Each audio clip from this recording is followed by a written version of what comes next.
Dr. Maya Chen's fingers flew across her keyboard, the rhythmic tapping providing a comforting soundtrack to another Tuesday afternoon in her xenobiology lab.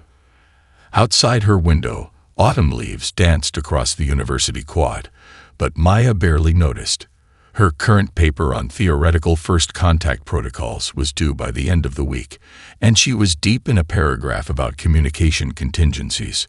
A faint humming noise interrupted her concentration. Maya glanced up, annoyed.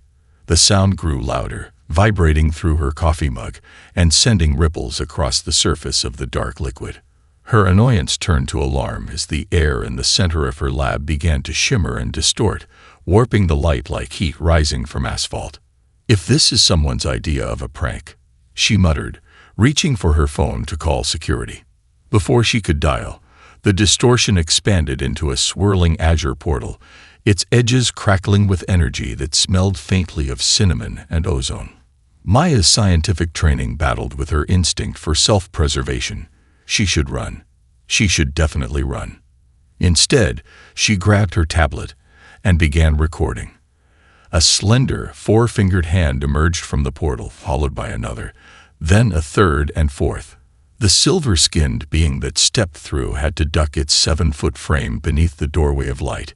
Its face featured no nose, but large, opalescent eyes that shifted colors like oil on water. A mouth too wide for comfort stretched into what Maya hoped was a smile, revealing teeth that looked like polished quartz. "Dr. Maya Chen," the creature said, its voice resonating with multiple harmonics simultaneously, as if a quartet were speaking in perfect synchronization. "Your reputation precedes you across more dimensions than you currently comprehend." The portal closed behind the visitor with a sound like a sigh. The being casually perched on her desk, long limbs folding with impossible grace. "I am Zix, intergalactic cultural ambassador, collector of curiosities, and your designated evaluator." The alien's head tilted at an angle no human neck could achieve. "Earth has been selected for preliminary assessment regarding potential cosmic relations." Maya's scientific mind kicked into overdrive, questions tumbling out. "How do you know English? What's your atmospheric composition? Is your biology carbon-based? How did you create that portal?" Zix responded by reaching into what appeared to be solid air and pulling out a small cube that hovered above its palm. Humans, always so sequential in their curiosity. The cube expanded, projected star charts Maya didn't recognize, then collapsed into a butterfly made of light that fluttered around her head. "As for your language, I simply extracted it from your communication networks during descent. Quite primitive encryption, by the way." Maya stepped closer, caution warring with fascination. "You're not answering my questions. I'm answering better ones," Zix replied, eyes swirling with amusement. It reached for Maya's forgotten coffee, dipped one silver finger in, and the liquid transformed, glowing with bioluminescent properties. "Try it now," the alien suggested. Against all scientific protocol and common sense, Maya took a sip. The world exploded into new colors as the ultraviolet spectrum suddenly became visible to her human eyes. She gasped, seeing patterns in her lab equipment she'd never noticed before. "That's impossible," she whispered. "Improbability is merely unmapped possibility," Zix said, producing a small device that began scanning the room. "I'll be observing you for the next lunar cycle. Your species shows potential." The alien's eyes fixed on Maya with unexpected intensity. "The question is, Dr. Chen, what will you do with an impossible visitor who breaks every natural law you understand?" Most species default to fear. Its mouth curved upward. "I hope you might choose curiosity instead." "Absolutely not," Maya said, crossing her arms as she stood in the doorway of her apartment. "I have protocols to follow. You need to be studied in a controlled environment." Zix somehow squeezed past her despite the narrow space, all four arms carrying bizarre objects that glittered and occasionally phased in and out of visibility. "Controlled environments produce controlled behaviors," the alien replied, depositing its belongings in the center of Maya's living room. "If you wish to understand a species, observe them in their habitat. I simply apply the same principle." Maya pinched the bridge of her nose. After 3 days of keeping Zix's secret in her lab while running tests that yielded impossible results, she'd been cornered by the department head asking about her unusual hours. Now, somehow, she was harboring an extraterrestrial in her one-bedroom apartment. "Fine, but there are rules," she began, turning to find Zix already rearranging her furniture. The alien had somehow suspended her coffee table from the ceiling, creating a perfect reflection of her living room like a mirror dimension. "Your gravity application is needlessly restrictive," Zix commented, looping one long arm through what looked like empty air and pulling. Maya's bookshelf slid along the wall, as if moved by invisible hands. "Stop that. Put everything back," Maya demanded, then gasped as she looked out her window. Instead of the parking lot view, she now saw a breathtaking vista of twin moons rising over crystalline mountains. "What did you do to my window?" "Improved it," Zix said, tilting its head. "The visual cortex requires occasional beauty to optimize function. Your parking lot was damaging your neurochemistry." Maya pressed her hands against the glass. It felt solid, but the landscape responded to her touch, rippling like water. "Is this your home world?" Something flickered across Zix's features, a tightening around those two wide eyes. "No, just a pleasant memory." Over the next week, Maya established a tenuous routine with her alien roommate. She'd wake to find Zix had rearranged her kitchen overnight, or transformed her shower into a mist chamber filled with aromatic particles that cleaned more thoroughly than water. The alien's fascination with human customs proved both endearing and exasperating.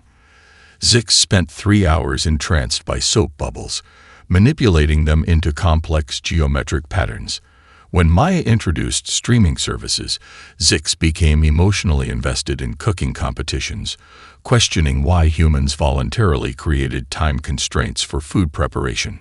"Efficiency should evolve naturally," the alien commented while using 2 hands to chop vegetables and another to stir a pot of what had started as pasta but now glowed faintly blue.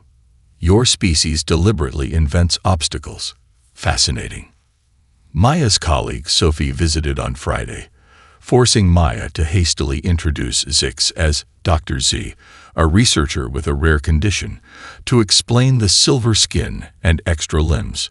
Zix played along with surprising skill, only occasionally slipping up by predicting tomorrow's weather with perfect accuracy or accidentally turning invisible when startled by the doorbell. After Sophie left, Maya confronted Zix. "You've been studying us for a while, haven't you? This isn't your first contact with humans." Zix's skin dimmed slightly. "Let's say your species has been of interest. You're remarkably adaptable." Later that night, while Maya slept, Zix stood motionless by her window, 4 arms extended toward the stars in what might have been longing or prayer.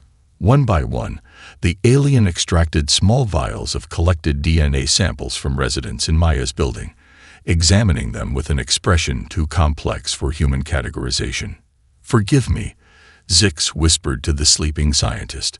"Some games have rules even I cannot break." "Explain these," Maya demanded, slamming the collection of sample vials onto the kitchen counter. She discovered them hidden inside a dimensional pocket in her bathroom cabinet, a space that shouldn't exist but somehow did, like many things since Zix's arrival. The alien's skin rippled with patterns that Maya had learned indicated discomfort. All 4 hands fidgeted with different objects: a spoon, a pencil, a small crystal, and nothing at all that Maya could see. "Research materials," Zix finally offered. "For the evaluation." "Evaluation of what?" "Our genetic makeup. Are you planning an invasion?" Maya's voice rose with each question. "I trusted you, Zix." The alien's opalescent eyes dimmed to a muted gray. "Not an invasion. Protection." "Explain," Maya insisted, crossing her arms. With a gesture, Zix transformed Maya's living room into a 3-dimensional star map. Galaxies swirled around them as the alien pointed to different systems. "The Vexari, my species, evaluate other civilizations. We interact rather than announce ourselves formally." It's more authentic. Zix's finger traced a path between stars. Some civilizations out there would strip your world bare if they knew what you possessed. Maya reached out to touch a floating planet, her hand passing through the hologram. And what exactly do we possess that's so valuable? Zix looked at her with an intensity that made Maya step back. Adaptability. Creativity. Your species turns limitations into advantages in ways we've rarely observed. The explanation felt partial, rehearsed. Maya studied the alien's posture, noting the tension in its limbs. Her years of scientific observation told her Zix was hiding something significant. "I'll make you a deal," Maya proposed. "I'll help you understand humans better if you teach me about spacefaring civilizations. A real cultural exchange, not just you taking samples behind my back." Zix's skin brightened slightly. Acceptable terms. In the days that followed, their partnership evolved. Maya taught Zix to paint with watercolors, watching in fascination as the alien used all four hands simultaneously to create images of worlds she couldn't comprehend. Zix, in turn, showed Maya how to perceive time as a physical dimension, temporarily adjusting her senses until she could see the ghostly traces of past movements lingering in the air. "Your species experiences reality so narrowly," Zix commented as Maya reached out, in wonder to touch the fading trail of her own hand movement from seconds before. "Yet you find us fascinating," Maya countered. "Why is that?" "Limited perception breeds unique problem-solving," Zix replied. "The Vexari see so much that we rarely need to imagine." The word imagine seemed to hold special significance for the alien. Maya filed this observation away, along with other patterns she'd noticed. How Zix became increasingly comfortable with human expressions and gestures. How it would sometimes watch children playing in the park with an almost wistful attention. How it had begun using contractions in speech, mimicking Maya's casual language. One evening, as they shared a meal, normal pasta for Maya, the same pasta reconfigured at the molecular level for Zix, she decided to probe deeper. "Tell me about your homeworld. What's it like there?"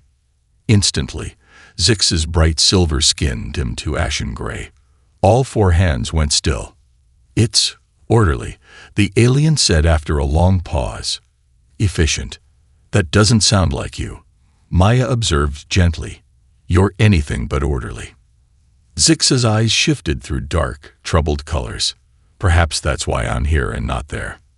The conversation died as Zix excused itself to examine the sunset, another human experience it claimed to find enlightening. Standing at the window, its silhouette seemed suddenly vulnerable, almost lonely against the fading light. The walls of Maya's apartment began to tremble at 3:17 a.m., dishes rattling in cabinets and books sliding from shelves. She bolted upright in bed as Zix burst into her room, all four arms gesturing frantically. "They're coming," the alien hissed, skin pulsing with rapid patterns that Maya had never seen before. "Hide, please." Before Maya could respond, a thunderous crack split the air. A portal twice the size of the one that had brought Zix tore through the fabric of reality in her living room, its edges jagged and pulsing with harsh red energy. Three towering figures stepped through, each at least 8 feet tall, their silver skin covered in intricate geometric patterns that seemed to move with purpose.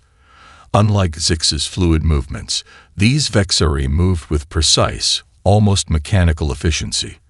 They wore what appeared to be crystalline armor that refracted light in impossible directions. Evaluator Zix, the tallest one, spoke, its voice lacking the harmonic qualities that made Zix's speech almost musical. "Your assessment period was not scheduled for termination." Zix's posture changed immediately, becoming rigid and formal. "Oversight Committee. An unexpected honor." The lead Vexari made a dismissive gesture with one hand. "You will provide your collected data for review." Maya stepped into the living room, scientific curiosity overriding caution. "I'm Dr. Maya Chen. If you're here about Earth's evaluation." All three visitors turned to her with unsettling synchronization. The leader's eyes, unlike Zix's iridescent orbs, were fixed crystalline structures that glowed with cold light. "The specimen speaks without permission," it noted. "Interesting." The second committee member extended a hand, and Zix suddenly jerked as if pulled by invisible strings, stumbling toward a corner of the room where a subtle distortion suggested another pocket dimension had been created. "Wait," Maya protested, but Zix shot her a warning look before disappearing into the distortion. The third Vexari circled Maya, studying her with clinical detachment. "This is the human you've been interfacing with?" it asked its leader. "The one from the reports." "Indeed," the leader replied, then addressed Maya directly. "You have done well in domesticating Evaluator Zix. Its behavioral patterns show unprecedented integration with your species." A cold feeling settled in Maya's stomach. Domesticating? Zix is my friend, not a pet. The three Vexari exchanged looks that somehow conveyed amusement without changing their expressions. "Friend," repeated the leader, as if tasting an exotic food. "How charmingly primitive." Evaluator Zix is a tool designed to identify exploitable traits in developing species. It gestured, creating a holographic display showing Earth surrounded by hundreds of massive ships. The Vexari harvesting fleet approaches. Zix was merely identifying which aspects of humanity are worth preserving before we extract them. Maya's blood ran cold. "Extract them. Your species has valuable qualities," the second committee member explained with detached precision. "Your creativity, emotional range, adaptability, all quite harvestable. Most species barely notice," added the third. "They simply wake up feeling somewhat emptier, their distinctive qualities now serving the greater Vexari collective." Maya's mind raced through implications. "And if we resist?" The leader's crystalline teeth formed what might have been a smile. "Your participation was never required, merely convenient. Resistance is simply another trait to be harvested." It extended a hand toward Maya's head. "Now, let us see what our wayward evaluator found so fascinating about you." Maya woke with a start, momentarily disoriented. She was in her apartment, but everything was subtly wrong. The colors too saturated, shadows falling at impossible angles, and water from the kitchen tap flowing upward before collecting on the ceiling. "A pocket dimension," came Zix's voice from the corner. "A prison built from your own memories." The alien sat huddled against the wall, its once brilliant silver skin now dull and etched with intricate patterns that pulsed with painful light. When Zix moved, the patterns flared, causing it to wince. "Punishment circuits," it explained, seeing Maya's concerned expression. "Standard protocol for disobedient evaluators." Maya rushed to Zix's side, her scientific mind noting the injuries while her heart ached at her friend's suffering. "Disobedient how?" "By liking us too much." Tears formed in Zix's opalescent eyes, floating upward instead of falling in this warped reality. "I was sent to catalog your weaknesses. Instead, I found..." The alien struggled for words. "Connection." Zix's hand reached for hers, then withdrew. "In centuries of evaluations, I've never encountered a species with your capacity for empathy alongside such fierce independence. You contradict everything the Vexari believe about evolutionary efficiency." Maya sat beside Zix, processing the betrayal alongside this confession. The alien had lied about its purpose, yet had also apparently defied its own kind to protect humanity. "Why didn't you tell me the truth?" she asked. "Would you have shown me soap bubbles and taught me to paint if you knew I was cataloging your species for harvesting?" Zix's voice carried centuries of loneliness. "For the first time, someone saw me as something other than a tool." Maya's mind raced. "The committee, they seemed uncomfortable when I spoke about friendship. And you once said Vexari rarely need to imagine things because you perceive so much naturally." Zix nodded slowly. "Emotional expression disrupts our neural networks. It's considered a primitive evolutionary holdover, bred out of most Vexari centuries ago." Maya remembered her research on theoretical xenobiology. "My countermeasures," she whispered. "I developed meditation techniques for humans to resist psychic influence." She gently touched one of the glowing circuits on Zix's arm. Could these work like psychic restraints if we temporarily blocked them? Extremely painful, Zix warned, but possible for short periods. For the next hour, Maya taught Zix the mental techniques she developed for her research, breathing exercises, and visualization methods designed to create neural interference. Each attempt left the alien gasping in pain as the punishment circuits fought back, but gradually Zix gained moments of control. "We have perhaps 5 minutes before the circuits adapt," Zix said, standing straighter than before. "What's your plan?" Maya studied her distorted apartment. Every prison has weaknesses. The committee created this from my memories, but they don't understand human emotions attached to those memories. She moved to her bookshelf, pulling down a photo album. "Look at these, my family, friends, moments that matter to me. The committee sees these as information, but they're more than data. They're anchors to my reality." Zix's eyes widened in understanding. Emotional resonance. Strong enough feelings might destabilize their construct. Maya nodded, determination hardening her features. "And you said emotional expression disrupts vexillary neural networks. If we can break out of here, we can use emotions as weapons," Zix finished, a very human expression of hope crossing its alien face. "Maya Chen, you continue to prove why your species is worth saving, not harvesting." The punishment circuits flared again, and Zix grimaced in pain. "Our time runs short. Are you ready to teach the Oversight Committee why humans should never be underestimated?" Their escape from the pocket dimension had been messy, emotional, and utterly effective. Everything the Vexari were unprepared for. Maya had unleashed a lifetime of concentrated emotion. Her mother's funeral, her first heartbreak, winning a prestigious science award, the wonder of her first eclipse.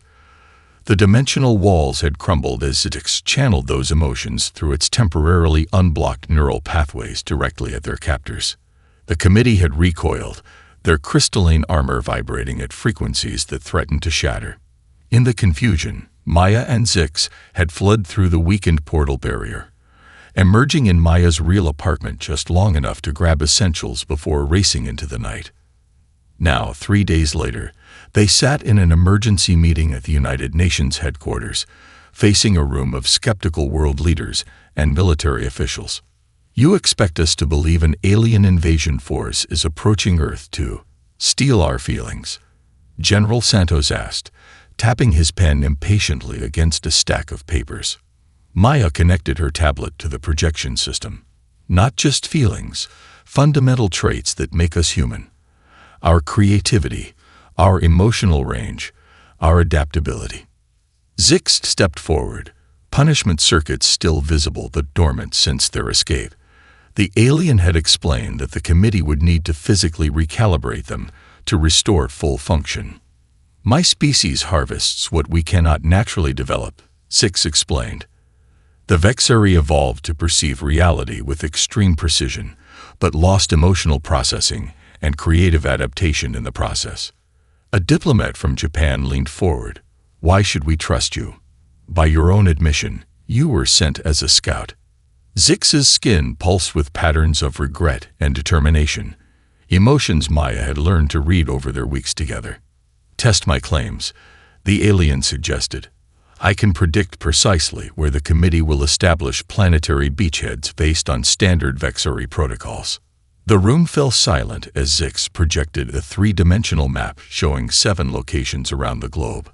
"They will appear at these coordinates within the next 48 hours to begin preliminary harvesting." General Santos looked unconvinced, but issued orders to monitor the locations. 18 hours later, they reconvened in emergency session after Vexari advance teams had been spotted at 3 of the predicted sites, exactly as Zix had warned. "We need to understand their weaknesses," Dr. Eleanor Williams, head of the newly formed Threat Task Force, stated. "Dr. Chen, you mentioned emotional disruption." Maya nodded, looking at Zix for permission before sharing their findings. "Human emotional expression, especially spontaneous, genuine emotional states, creates neural patterns that disrupt Vexari processing. It's not just feelings they want to harvest, it's also what makes them vulnerable. She projected her research data.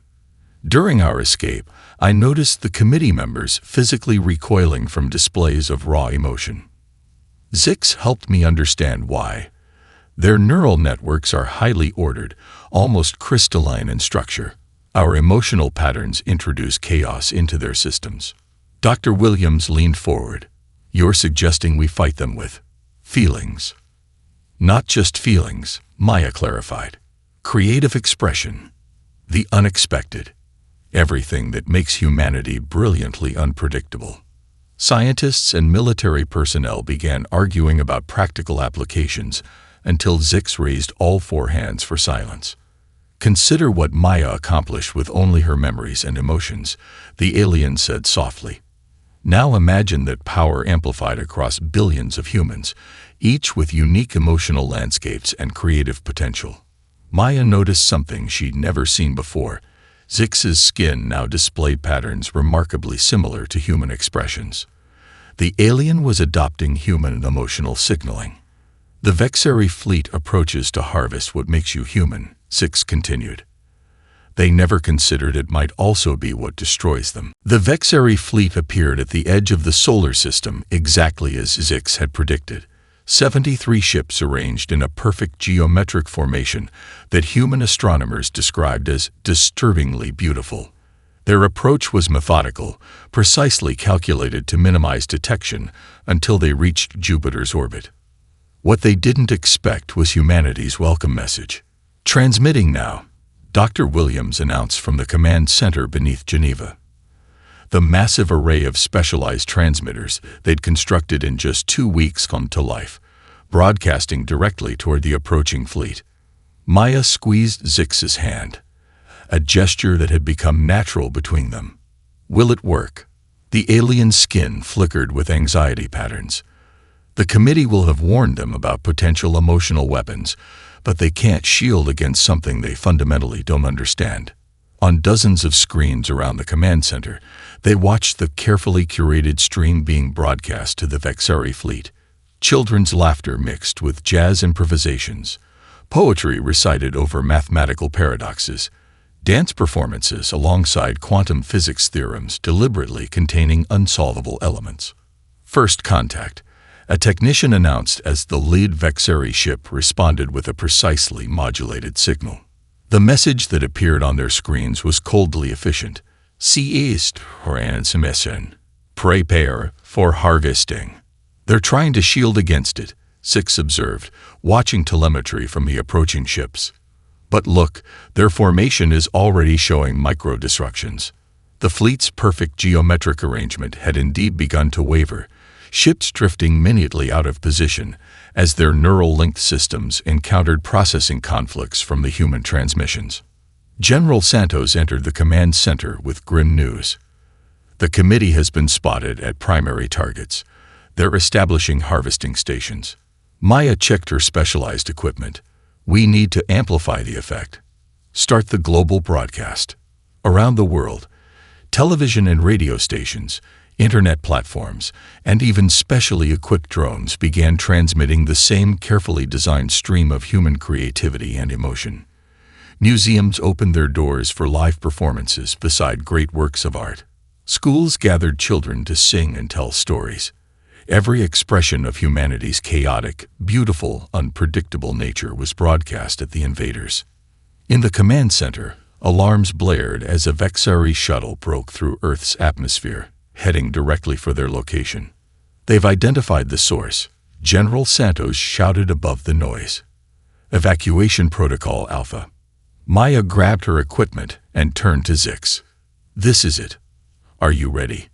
The punishment circuits on the alien skin had begun to glow again, responding to the Vexari fleet's proximity.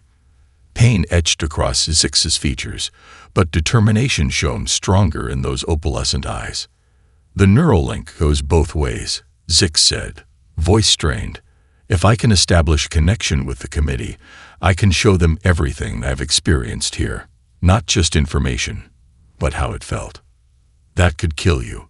Maya protested, helping Zix toward the specialized chamber they'd prepared. The alien's mouth curved in a smile that was entirely human in its bittersweet quality. Some things are worth the risk. As the Vexari shuttle landed outside the facility, Maya made a split-second decision.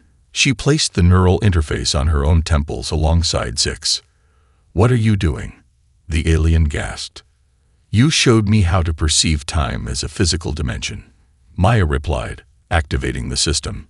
"Now I'm showing you how humans share burdens." The committee burst through the doors just as the neural link engaged, connecting Maya, Zix, and the advancing Vexari in a cascade of raw human emotion and memory that none of them were prepared for. 3 months after what the media called the empathy cascade, Maya stood on the balcony of the newly established Interspecies Cultural Center, watching visitors stream through the entrance below. The building itself was a marvel of collaborative architecture. Human design principles merged with Vexari spatial concepts to create spaces that somehow felt both familiar and wonderfully strange. "Still can't believe it worked," General Santos said, joining her at the railing. The military man had abandoned his uniform for a diplomatic one, now serving as Earth's first liaison to the reformed Vexari. Maya smiled, touching the faint silver tracery that now marked her left temple, a permanent reminder of the neural link that had changed everything. I'm not sure anyone could have predicted the outcome. When she and Zix had connected their minds to the committee's neural network, they hadn't simply transmitted emotions and memories.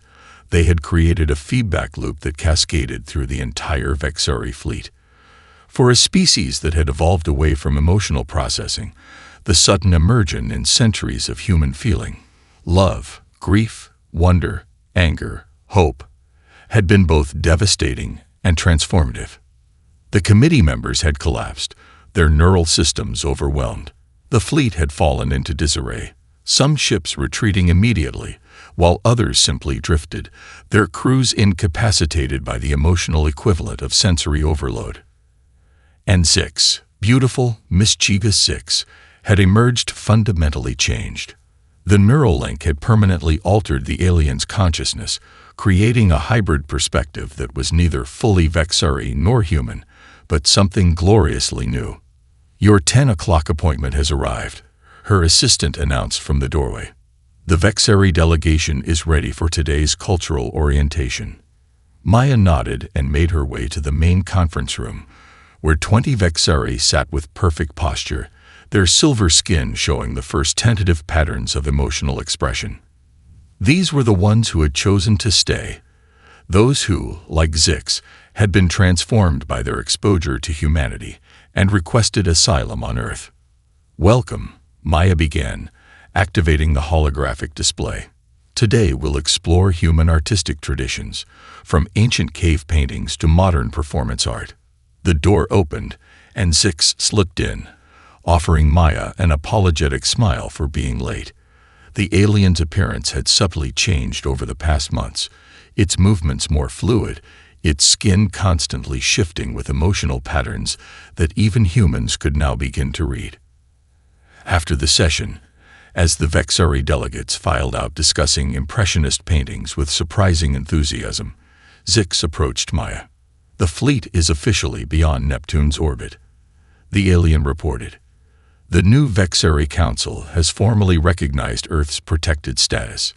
No harvesting, no evaluation, just mutual exchange if humans choose to participate."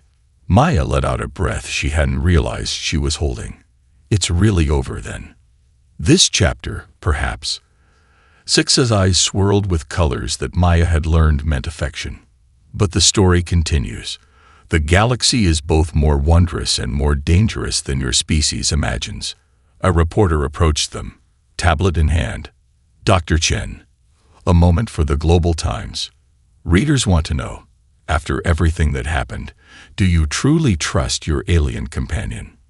Before Maya could answer, Zix gently took her hand, the gesture now familiar between them.